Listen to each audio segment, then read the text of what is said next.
Hello po mga kapatid, isang pinagpalang umaga na naman po sa ating lahat. Pinagpala tayo ng Diyos kasi ginising na naman niya tayo ng maayos at malakas ang katawan. Lalo na binigyan tayo ng isang pagkakataon para na naman makapakinig ng salita ng Diyos. Pero bago tayo mag-umpisa, tayo po muna ay mananalangin. Kagaya nga ng sinasabi ko, para gabayan tayo, proteksyonan at turuan tayo ng ating Diyos. Lalo na yung buksan yung ating puso at isipan para talagang maintindihan natin ang pag-aaral na ito. So, magsiyuko po tayo. Yes, O God, aming Diyos na makapangyarihan sa lahat. Muli po, nagpupuri kami sa iyo at nagpapasalamat, O Diyos. Lalo na sa pagkakataong ito, Lord God, kasi binigyan mo na naman po kami ng isang pagkakataon para po mag-aaral, magbasa, at makinig ng iyong salita. Lord, kagaya ng dati at palagi mong ginagawa, na sa tuwing kami mag-aaral ng iyong salita, Lord, sinasamahan mo kami para maintindihan namin ito, Lord. Binubuksan mo yung puso namin, Lord, para maisabuhay namin ito, Lord. Kaya, Lord, I pray na narito kang muli kasama namin na mag-aaral. At ikaw, Lord, ang magbibigay ng wisdom, knowledge, and understanding sa amin para talagang, Lord God, na pumasok ito sa aming isipan, sa aming puso, Lord God. Maintindihan namin para din maihayag din namin ito sa aming mga mahal sa buhay at sa ibang tao. Lord, salamat po. Humihingi po rin ako, Lord, ng wisdom, Lord God, ng lakas ng loob, Lord God, para lahat po ng aking sasabihin ay galing lamang po sa iyong salita, Lord God. Samahan mo po kami, turuan mo po kami, Lord God, sa pag-uusapan na naman namin ito at mapapag-aralan. Thank you, Lord. Kiniklaim namin na tagumpay po ang aming gawain ito dahil narito ka, kasama ka namin. Muli, Lord, pinupuri ka namin, pinasasalamatan, sinasamba ka namin sa tanging pangalan ng aming Panginoong Hesus na aming tagapagligtas at sa pakikipisan ng banal na Espiritu. Lahat tayo ay magsabi ng Amen and Amen. At ito po ang aking channel.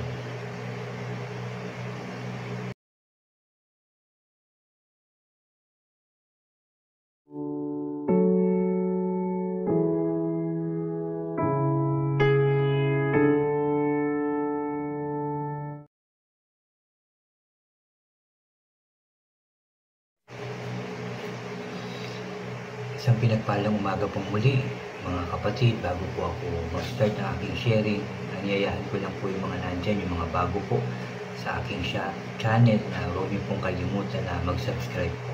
Paki-like and share niyo po ang aking mga videos at paki-click din po ang notification bell para lagi po kayong updated sa mga bago at iba ko pa pong i-upload. Salamat mga kapatid, salamat po. Mga kapatid, nandito pa rin tayo sa Galatians chapter 2. Pero verse 15 na po tayo hanggang dun sa last part na verse 21 po yung aking isi-share sa inyo ngayong umagang ito. Dito pinag-uusapan o tinuturo ni Apostol Paul about dun sa law ni Moses o dun sa kautusan, at yung pananampalataya natin sa ating Panginoong Hesus. Napakaganda po nito mga kapatid. Alam ko, nababasa nyo na to, narinig nyo na to, napag-aralan nyo na to, kaya balikan lang po natin yung patungkol dito sa law at dun sa pananampalataya. Kaya dito sa verse 15 hanggang 21, sabi po dito, kung may Bible po kayo dyan, sundan po nyo ako, English man yan, o Tagalog man yan, o anumang version yan, ay isa pa rin ang punto niyan mga kapatid. Isa pa rin yung pinakapusod ng sulat na yan, ay yun nga po patungkol dun sa law at patungkol sa ating pananampalataya sa ating Panginoong Hesus. So ang sabi po sa 15, kaming mga ipinanganak na Hudyo ay iba sa mga hindi Hudyo na itinuturing na mga kapwa naming Hudyo na makasalanan. Ngunit alam namin na ang tao ay itinuring na matuwid ng Diyos sa pamamagitan ng pananampalataya kay Hesus Kristo at hindi sa pagsunod sa kautusan. Kaya nga kaming mga Hudyo ay sumasampalataya rin kay Kristo Jesus para maituring na matuwid sa pamamagitan ng pananampalataya at hindi dahil sa pagsunod sa kautusan. No? Paulit-ulit na itong sinasabi. Sapagkat walang sino mang maituturing na matuwid sa pamamagitan ng pagsunod sa kautusan. Ngayon, kung lumalabas na makasalanan pa rin kami sa kagustuhan naming maituring na matuwid sa pamamagitan ng pakikipag-isa kay Kristo, masasabi bang si Kristo ang dahilan ng pagiging makasalanan namin? Hindi, sabi ni Apostol Paul. Ngunit kung babalikan ko naman ang pagsunod sa kautusang iniwan ko na, ako na rin ang nagpapatunay na makasalanan ako. Sa katunayan, sa pamamagitan mismo ng kautusan, nalaman ko na wala nang kapangyarihan ang kautusan sa akin. Kaya malaya na akong mamuhay para sa Diyos. Namatay akong kasama ni Kristo sa krus. Hindi na ako ang nabubuhay sa aking sarili, kundi si Kristo na. Ipinapamuhay ko ang buhay kong ito sa pamamagitan ng pananampalataya sa anak ng Diyos na nagmahal sa akin at nag-alay ng buhay niya para sa akin. At verse 21, hindi ko binabaliwala ang biyaya ng Diyos dahil kung maituturing na matuwid ang tao, pakinggan uli natin to. Dahil kung maituturing na matuwid ang tao sa pamamagitan ng kautusan, walang saysay ang pagkamatay ni Kristo. Amen. Salamat sa salita ng ating Diyos. Balikan natin mga kapatid, no? Nagpakilala siya, si Apostol Paul, na siya ay Hudyo, na itinuturing ng mga kapwa na Hudyo na makasalanan.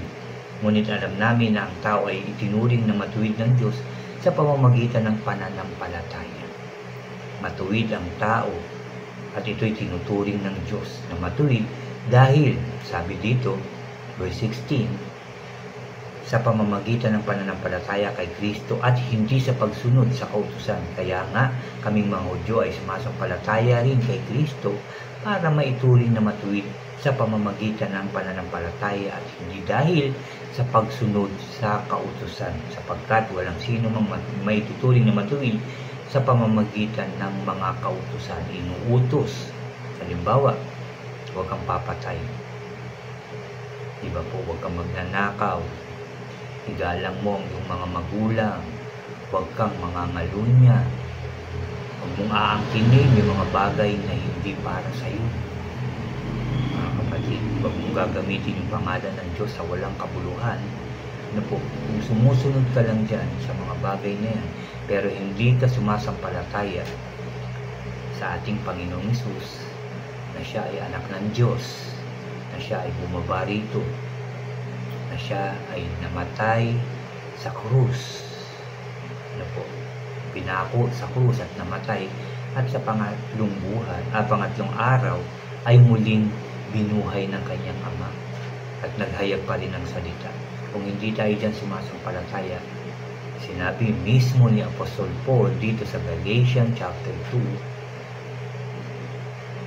kung hindi ka tunay na sumasampalataya sa Panginoong Hesus, hindi ka maituturing na matuwid, mga kapatid. 17, ngayon kung lumalabas na makasalanan pa rin kami sa kagustuhan namin maituturing na matuwid sa pamamagitan ng pakikipag-isa kay Kristo, masasabi bang si Kristo ang dahilan ng pagiging makasalanan namin? Hindi. Dahil ba ikaw ay nananampalataya sa Panginoong Hesus at sumusunod ka sa Kanya, ibig sabihin makasalanan ako dahil siya ay makasalanan? Sabi ni Apostol mismo, hindi, mga kapatid. 18, ngunit kung babalikan ko naman ang pagsunod sa kautosang iniwan ko na, ako na rin ang nagpapatunay na makasalanan ako. Sa katunayan, sa pamamagitan, sabi sa verse 19, sa pamamagitan mismo ng kautusan, nalaman ko na wala nang kapangyarihan ng kautusan sa akin. Kaya malaya na akong mamuhay para sa Diyos. Dahil tinanggap mo ng Panginoong Hesus bilang iyong tagapagligtas. Dahil siya ang tinanggap mo na iyong tagapagligtas, so ligtas ka na.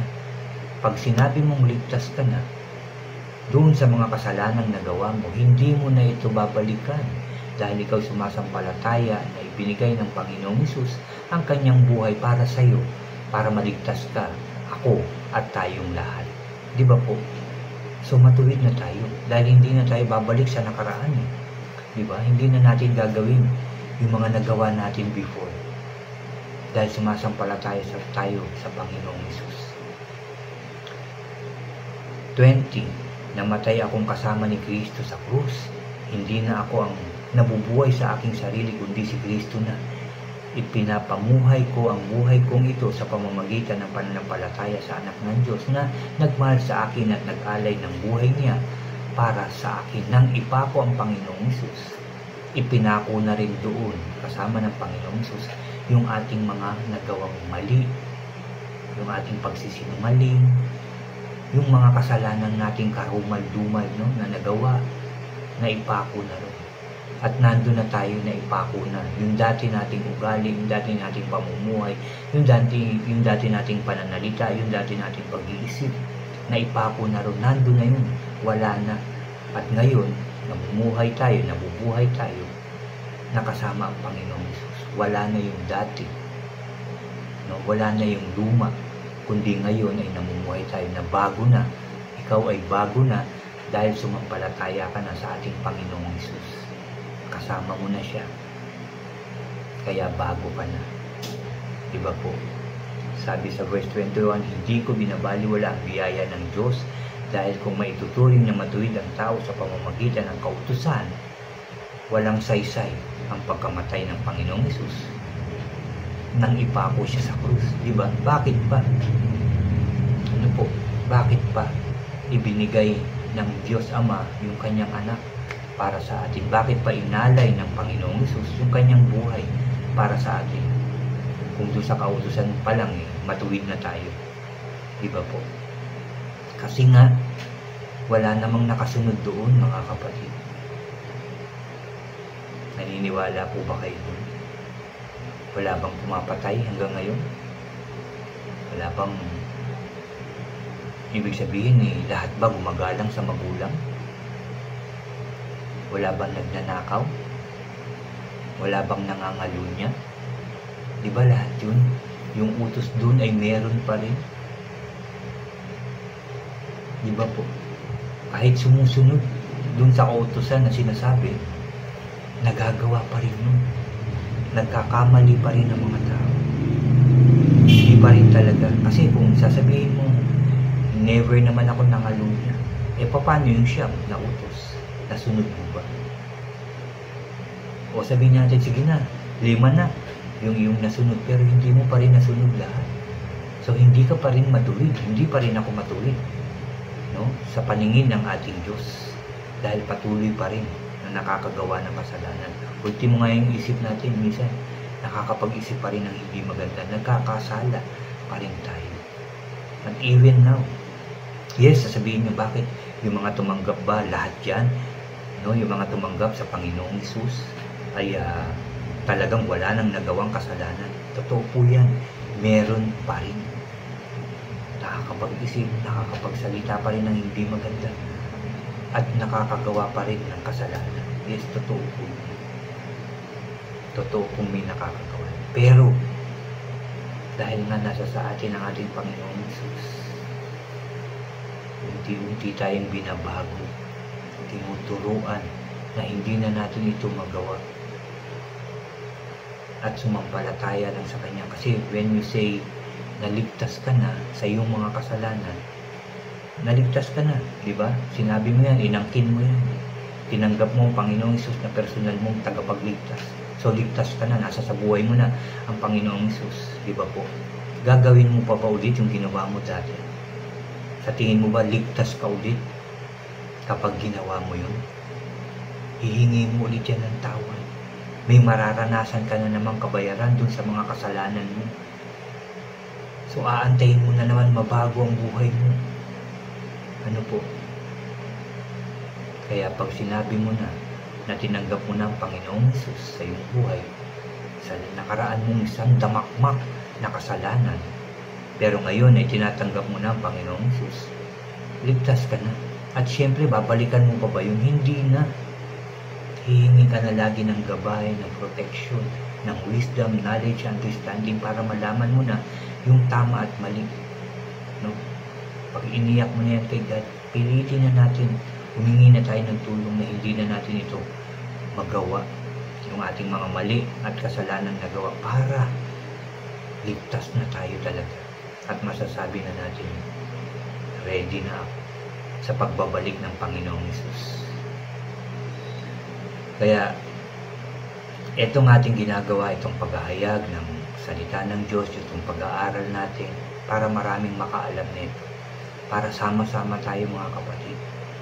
Sama-sama tayong tanggapin ng Panginoong Hesus. Sama-sama tayong hindi na gumawa ng kasalanan. Kaya may pag-aaral ng salita ng Diyos. Kaya may pagpapatanggap sa inyo ba? Meron din nagpapatanggap sa inyo na humingi ng tawad, pagsisiyan ng mga kasalanan, at tanggapin ng Panginoong Hesus na maging personal na tagapagligtas. Meron ba kayo niyan? Kung meron, maganda po yan. At nandun pa rin sa panalangin yun, sa pagtatanggap na yun, yung na hilingin natin sa Diyos na isulat yung ating pangalan sa aklat ng buhay para pagbuklat ng Diyos ng kanyang aklat ng buhay ay makita yung pangalan natin na tayo ay ligtas talaga. Mga kapatid, yan po ang dapat nating ituro, i-share, ihayag sa ating mga mahal sa buhay at sa ibang tao para sila din ay maligtas. Ino-offer yan ng Diyos sa lahat ng tao. Pero aminin man natin at sa hindi, marami pa pong hindi tumatanggap niya. Marami pa pong hindi lubusang nakakakilala sa Diyos. At marami pa pong tao na hindi lubusang alam ang binibigay na kaligtasan ng ating Panginoong Hesus. Marami pa po. Alam nilang pinako ang Panginoong Hesus. Bakit? Para saan at para kanino? Yan ang hindi pa lubusang naiintindihan ng napakaraming tao. Nangyayari pa nga pag nag-share ka ng Word of God na galing sa salita ng Diyos talaga, no, na nabasa, na pag-aralan sa Biblia, minsan ang dami pa nilang sinasabi sa iyo. Hindi nila alam yung totoong essence, no, yung totoong katotohanan na hinahayag sa atin para malaman natin. Saan po ano-ano pa yung sinasabi, hinuhusgahan pa, dating makasalanan naman yan, bakit ganyan? Di ba po? Lahat po tayo ay makasalanan. Lahat po tayo hanggang ngayon, aminin natin, nakakapag-isip, nakakapagsalita ng hindi maganda. Pero ang kagandahan nga lang na pagkilala mo na ang lubusan ng Diyos, pag tinanggap mo na ang Panginoong Hesus, madali ka nang nagpapatawad, madali ka nang humihingi ng tawad, at iniiyak mo na itong pagkakamali mo o nasabi man lang sa ibang tao o nagawang hindi maganda, na plano na hindi maganda, hinihingi na ito kagad ng tawad sa Diyos. Yan ang dapat matutunan natin hanggang sa dumating yung time na talagang yung mga pinagsisihan nating kasalanan, hindi na natin babalikan. At yan ang kailangan natin gawin dahil maniwala kayo sa hindi. Sa dami ng nakikita natin, nangyayari sa buong mundo, nasa Biblia na po, nababalik na ang ating Panginoong Hesus. Ang tanong, handa na po ba kayo? Handa na po ba tayo sa pagbabalik ng Panginoong Hesus? So, kaya po may pag-aaral ngayon ng salita ng ating Diyos para maging handa po tayo. Para lahat tayo ay maligtas sa pangalan at sa pamamagitan ng ating Panginoong Hesus na ating tagapagligtas. At yan po yung aking sharing ngayong umagang ito, mga kapatid, na pinararating sa akin, sa inyo, sa ating lahat ng ating Diyos. Na sumunod at manampalataya sa Panginoong Hesus upang tayo ay maligtas. Salamat sa salita ng ating Diyos. Salamat sa Diyos. Salamat sa Panginoong Hesus. I pray na kumilos ang banal na Espiritu sa ating lahat. In Jesus' name. Mga kapatid, muli tayong mananalangin. Muli natin pagpapasalamat ito sa ating Diyos, ang ating narinig ngayong umagang ito. Magsiyo po tayo. Hallelujah. Yes, O God. Yes, Jesus. Yes, Holy Spirit.